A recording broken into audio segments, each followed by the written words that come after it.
looming threat has local buyers, sellers, and lenders on edge. A darling yellow house in Lake Worth waits for a new owner, but the danger of a government shutdown threatens the federal housing loan its buyer is trying to secure. It may affect the closing.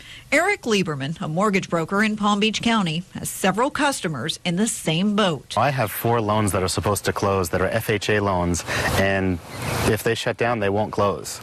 So it leaves me in a bad situation. It leaves the buyers in a worse situation.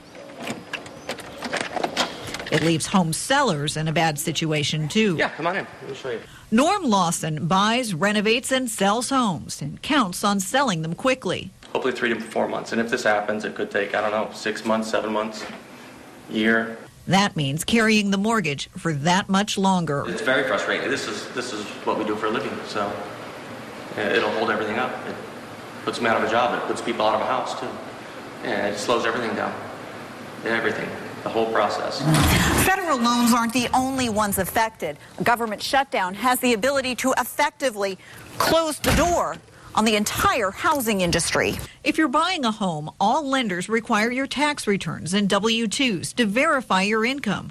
But if the IRS shuts down, The IRS processing of it will stop, so they won't be able to verify the income. And if they can't verify the income, the loan process will stop in its tracks.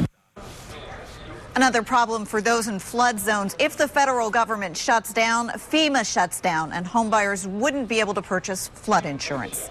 Liz Flynn, WPTV News Channel 5. Thank you, Liz. Well, today in Washington, D.C., it's all about balancing the budget. House and Senate leaders have again been in closed-door sessions all day today, trying to hammer out a deal to keep the government from shutting down. The deadline is midnight tomorrow, and political analyst Brian Crowley is joining us now to talk about this. Brian, leaders came out today. Boehner and Reid came out of the White House and a closed-door session with the president and vice president. One said we're close. The other one said he was disappointed, and they walked away, and no deal still. Is this political posturing? Or are we really, is this imminent? Well, this is very serious political hardball. They're supposed to gather again this evening at the White House to try to hammer out a deal. They don't appear to be any closer than they were. There's a lot of, the Tea Party is pushing very hard for the shutdown. In fact, on the way here, I saw about 30 protesters waving signs and flags on PJ Boulevard, calling for a shutdown of the government. It's a huge political fight. Speaker Boehner wants a 1-week extension, and today the House passed a bill that would essentially keep the government running for another week.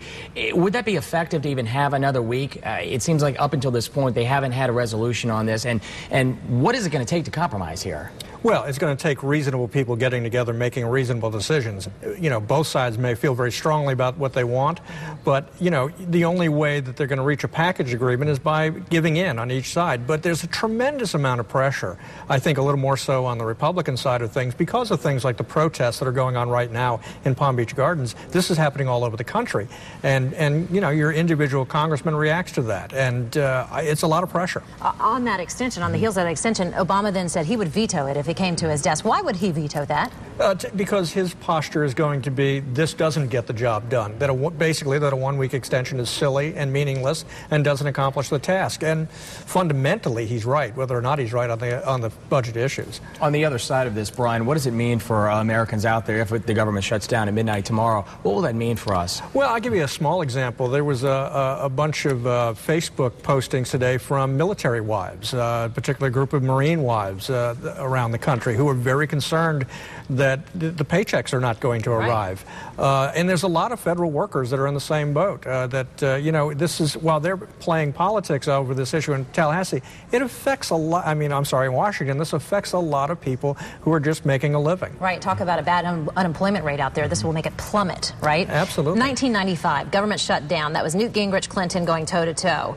Is the tenor, the tone in Washington different this time? It seems like Boehner is saying, I respect the president, that kind of thing. Does that add to the possibility that perhaps they'll work this thing out and the shutdown won't happen? You know, eventually they have to work it out. I mean, the difference this time that you didn't have in the Clinton administration was that you didn't have these outside forces that are quite as powerful and influential as they appear to be right now.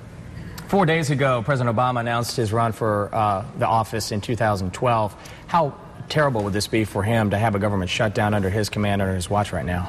Well, it depends on how deep and long the standoff is and a shutdown would be, and whether or not he succeeds in blaming the Republicans or the Republicans succeed in blaming him.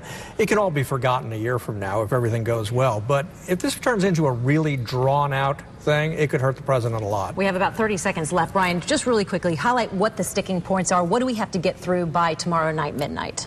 Well, again, we need to have the Speaker and Majority Leader Reid and President Obama sit down and say once and for all among the three of them, we need to get this done, we need to stop this silliness, and we need to move forward. The add-ons like abortion and clean air, do those have to go away? They should be set aside and dealt with separately. Okay. The clock is ticking. WPTV political analyst Brian Crowley, thanks for your time, sir. Appreciate that.